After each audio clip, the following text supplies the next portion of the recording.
Assalamualaikum warahmatullahi wabarakatuh. Selamat malam, salam sejahtera untuk kita semua.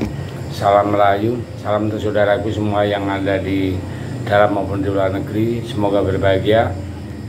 Yang sakit mudah-mudahan cepat sembuh, dan yang bekerja mendapat rezeki yang berkah.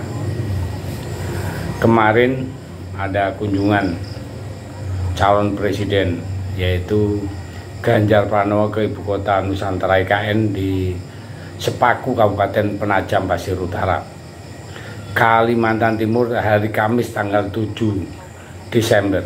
Kunjungan tersebut semakin membuktikan Capres nomor 3 itu mewarisi kesamaan visi dan paling mirip dengan Presiden Jokowi.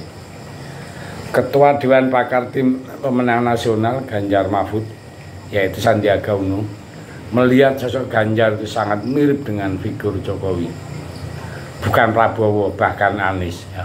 Menurut Sandiaga, Ganjar itu merupakan sosok Jokowi versi 3.0. Dari segi pendekatan yang sama, dekat dengan rakyat, belusukan, satset, cepat gerak, yang mana pantas meneruskan pemimpinan Jokowi.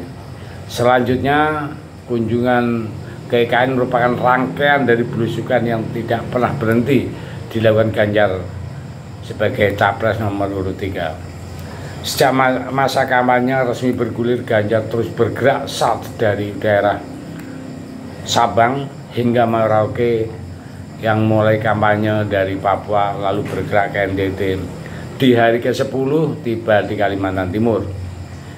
Direktur Eksekutif VO Center Research and Consulting, yaitu Sarwi Caniagung, mengungkapkan ada sejumlah pesan yang dapat dibaca dari kunjungan Ganjar.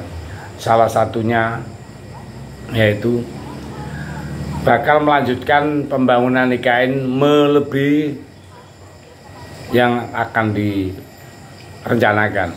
Ganjar yang juga sosok yang sangat bagus dan duet dengan Mahfud MD adalah soal penegakan hukum ya.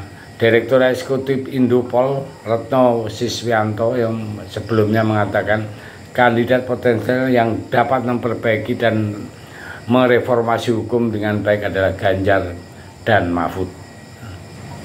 Sementara itu, Ketua PBHI Julius Ibrani juga menyoroti perlunya Capres-Cawapres yang berpengalaman dalam menyehatkan kembali hukum dan politik di Indonesia. Menurut Ganjar, Mahfud memiliki pengalaman dalam reformasi hukum, khususnya tentu saja Mahfud MD tidak usah diragukan lagi, yang dianggap mampu mendobrak kebobrokan hukum. Ganjar dengan tegas bahkan mengatakan bahwa ibu kota negara harus dilanjutkan pembangunannya karena sudah ada di undang-undang yang sudah diberlakukan dan sedang berjalan sampai saat ini. Ratusan triliun, mungkin ribuan triliun sudah diinvestasikan di dalam ibu kota negara baru untuk pembangunan infrastruktur, supaya istana negara dan juga kantor-kantor pemerintah seperti kantor-kantor kementerian mulai dibangun. Kalau kita melihat bagaimana pembangunan sudah mulai berjalan dan sudah banyak yang diinvestasi, tentu Ganjar tidak akan menghentikan seperti yang dilakukan oleh Prabowo dalam menggagalkan food estate.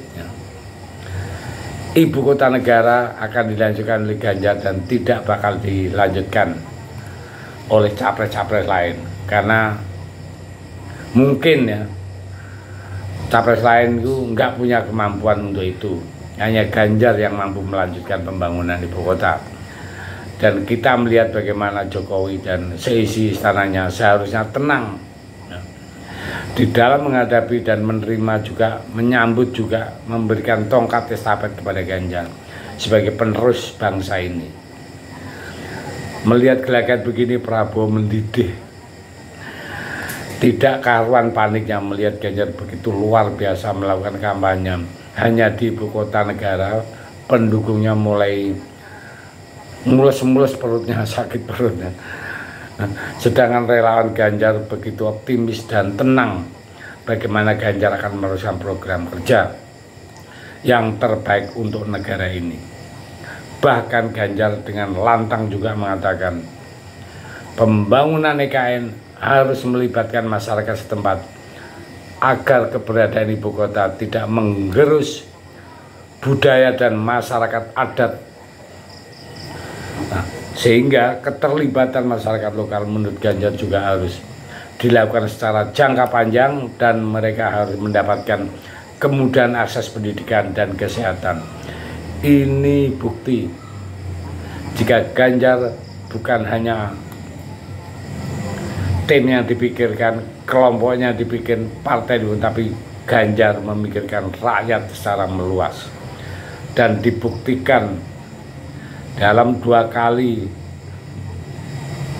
pegang Gubernur Jawa Tengah, kita semua tahu rekodnya bahwa Ganjar itu betul-betul memikirkan rakyat karena dia dekat dengan rakyatnya.